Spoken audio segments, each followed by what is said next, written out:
Hi guys, so this is Vanessa and Lily over here. Say hi everybody. So we have had homeschool for about, it's gonna be 3 weeks now. So we are kind of a little bit ahead of the game. Sorry, excuse me. Okay, so we like to come and hop on here and just make some videos in hopes that they will help somebody else. So what I wanted to come on here, and I know that everybody's going to have to start doing homeschool for a couple of weeks, hopefully that's it. Just in case it's not, I wanted to give some tips that might be able to help you guys just feel prepared at least a little bit. So one of the things that I wanted to let you know is that it's really, really important to just help your kids maintain the momentum that they had when they were going to school. And one of the things, especially if they're kinder and first grade and second grade, what they are right now trying to do is basically teach them to learn how to read. Why? Because third grade and above, they are reading to learn, meaning that they are reading themselves, they are figuring things out themselves, and they are reading the instructions, and they are working that way. Well, from first to third, kinder to third, we are teaching them how to master that skill. So what you want to do is continue that help, that guidance to be able to master that skill for them. So if there is a book that they love to read, say Cat in the Hat, what book were you reading right now? Cat in the Hat, any books that have a lot of their sight words, you're going to want them to have to practice. You want them to practice it this week or these weeks that they're going to be at home.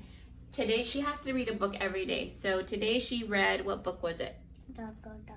Go, dog, go. So she read all of it. She didn't have any help with any words, so she's doing really, really good at that. When she just started first grade, she wasn't reading at all. She maybe can tell you like 5 sight words, but she wasn't at all. Now she's reading a whole book because we have been practicing these skills. So phonics is a big part of practicing sight words. We played matching games with her sight words. We played, what other games did we do with sight words? We did, she's showing you her book. Okay, thank you, my love. So we also had this little game. Everybody has, some of us have baking sheets, right? I don't bake, I bought them because I needed them for my classroom. And if you have letters, you can order these also on Amazon, but you can have like, oh, I'm sorry, my love. You can write like words like C-A-T. Okay, what is this word? Let's sound it out. And as they put the letter down, like ah, and Or you could put this. T, at. So. And then you could put and then see? There you go. She's teaching over here. Okay, so we can use these also for phonics to be able, make it fun for them, because especially in kinder through first, even second graders, they want to be entertained. And if it's not fun, they just kind of like do this, or, just go to La La Land or start messing around or just playing or goofing off, and you're just like, come on, what's going on? And it's not that they're bad kids, it's just that, it needs to be entertaining for them. So that way you can grab their attention, and as they're playing along, you're spending time with them, and they love that. They really, really do. Another thing that I wanted to help you guys to understand too is that it's really important to help our kids to understand that it could stick on the back. Cool. That here we go. Let me show you this. So if I show you this and I take it away, what did you just see? You know that it's 6, right? Because you know that 3 and 3 is 6, and plus you know it on the dice. So in your brain, the number 6 links to this. Well, in their brain, number 6, it doesn't link to this. It doesn't link to anything. It just means 6. The letter 6, the word 6. And you can also use these. Yes, you can use these. So what happens is that when you are able to teach your kids that these 2 things link together and what they look like when they link together, you are really, really helping out the teacher. So what you want to do is you can even get cardstock, you can get construction paper, you can get just regular paper, mark down like the way that you would see it in a dice, a 5, a 1, a 2. And you can use a piece of paper, or if you don't have like a little whiteboard at home, you can use a piece of paper. But what you can do is a competition. If you have more than one kid, you can have them all play together. Show it up, put it away real quick, and have them write the number. What number was that? You can play the you can play yes, this game. with dice too.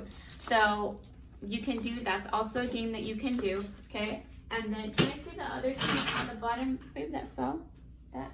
So also what you can do for addition, say it's 6 plus 2. So here we go. Look at, you can also use these. Yes. So you would have 6, and then you have to tell them, is it subtraction or addition? Addition. Okay, they have to write plus here. Sorry, it's coming off. And then you would have them put, 6 on here. 6, and then you would say plus 2. You would have them put 2 of the little unicorns, and what does it equal? This is backwards. Like if it says 2 and then 1, that makes 3, so you just put 2 right here and then 1 more right here. Yes, see? Thank you, Lily. That's very helpful. I think she's doing this better than I am. So we are able to do that also. So that's basically what you want to do and focus on while you're, home. Don't get overwhelmed. Don't get frustrated and feel like, oh my God, I got to teach them all of this while they're home. Like, no, if you can focus on these 2 things and helping them work on their math facts, helping them work on their, sounding out the words, reading and practice reading, you're going to do just fine. And you can also tell them to put their hand pretend this is a word, and then you can't figure out what it is. You put your hand and cut it in half, and then you sound it out, and then add more to it. Yes. You add the other one. That's right. So that's what we're practicing right now, because there's bigger words that she's having a hard time. So we're doing, how many syllables is it? And if it's 2 words together, you cover the first word and then you read the first word, and then reminded me of something, because we used to do syllables. That's right, we did do syllables. So this is something that she's also working on. Okay, so here's just I barely colored. Yeah, she's just coloring. So a lot of these were on the bottom. She had to cut them out, and then she had to figure out, okay, where this one was blank, so what number goes there? Okay, it's 3. So she cut out and she put 3 in here. What's also helping her do this is she has to count 1, 2. Oh, the number 3 is next. And there's also 3 little, I don't even know what these are called, but they're the ones for like that you go fishing, like for the bait. So, okay, she's also counting. She's learning what number is behind, and she's also putting those 2 together, that 4 of these equals the number 4, when she's counting, etc., etc. So, if you are local, Fresno and Clovis, if you need any help, creating packets, I have a lot of material that I can and I'm willing to share.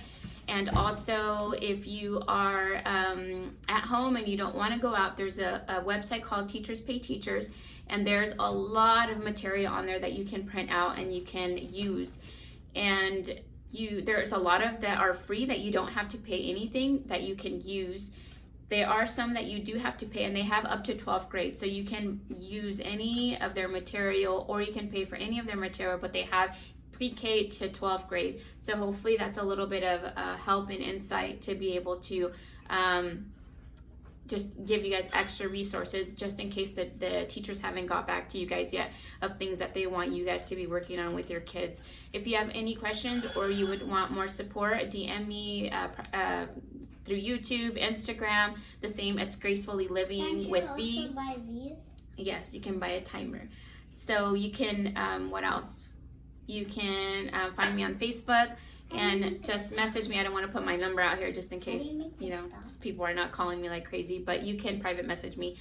Please let me know if this video helped, or if you would like another video that kind of explains a little bit more of things that you guys can do, more activities with Lily, so that way you can see how the kid interacts. And you could also make your own classroom in your house. Yes, if you have an extra room, this is our prayer / exercise / devotional / closet / all kind of room. So I'll just take you a little quick tour since we're on it already. So we have, these are the things that we're going to be practicing. Right now we've done nouns, we have done verbs, and we also adjectives, and adverbs. And I have this little chart. Yes, and we have a little chart. Here are the things that she needs to work on every day. Typing is also on there. We have this thing.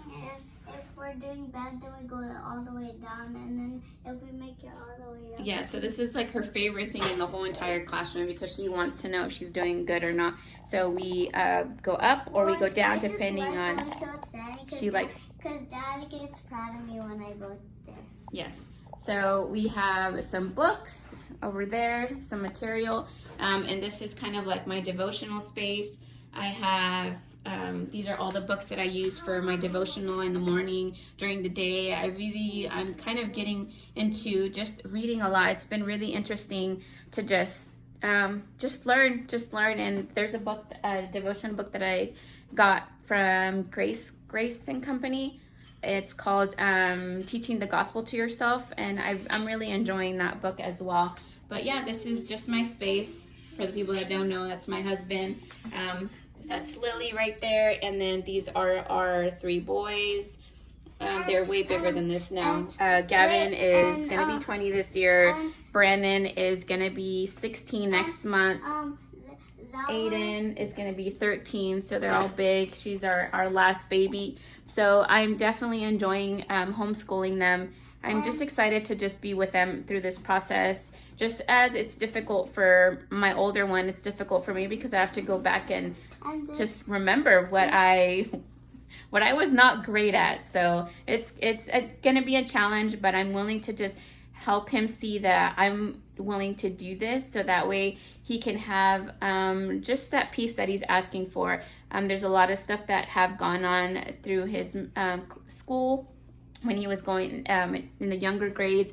We were going to a private Christian school for a little bit, and that kind of this one's one is Gavin and one is Aiden and one is Brandon. Yeah, so he was going to that for a little bit, and then we decided that we're going to be doing this at home for a little bit. Not for a little bit, but just probably for the remaining time. He wants to... I'm just standing on a chair. Yes, you're standing on a chair now. So he wants to just be able to just be home with me and, yeah, learn together. We're going to learn together. So, well, God bless you guys. Tell everybody we hope they have a good day. We hope they have a good day. Yes, let's be nice to each other. And what do you want to tell them, Lily? What do you think they should help their kids with? When they're having a hard time. When they're having a hard time, should they be nice to them? Yeah, what happens when they're mean to them? If I get grouchy with you, how does that make you feel? Sad. Sad? Why? Because I get scared. You get scared? And mommy's not even that grouchy, huh? But you still get scared? No. You just said you did. Oh, you did hard on me like last night. Oh, so last night, so this is what's going on. She wanted to go to sleep in my bed, and I used my mommy voice, and I said... I'm not going to hear this. And I just told her, like, no, you need to go to bed, and that's it. She doesn't like that voice. She says it's the mean mommy voice, and it's just me being firm. And she's covering her ears right now. It's me being firm. So, and that's just the... You guys just fell. Sorry guys, you guys just totally went down. But that's the voice that she does not like, and she totally avoids it. When parents do hard voices on kids and then they can't stand that, then they start crying. Yes, so she says that when we use our harsh voices, kids don't like it because it's scary. And it's funny because I taught a class that had to do with positive discipline, and one of the classes that I did was that had to do with yelling, because as a Hispanic culture, we have the ability to just turn it on like that, and it's really easy for us to I used to be a yeller. I'm not even gonna lie, I did. And when I started doing the class, I started realizing myself, like, okay, Vanessa, you gotta totally change that. Like, that is not okay. And I did some tricks, and I did a couple of examples that totally changed the mindset of parents that were yellers. And I made a lot of friends at our school. Yeah, she did make a lot of friends at our school. So that's for another video. If you're interested in that, let me know, and I will also make a video about that. Because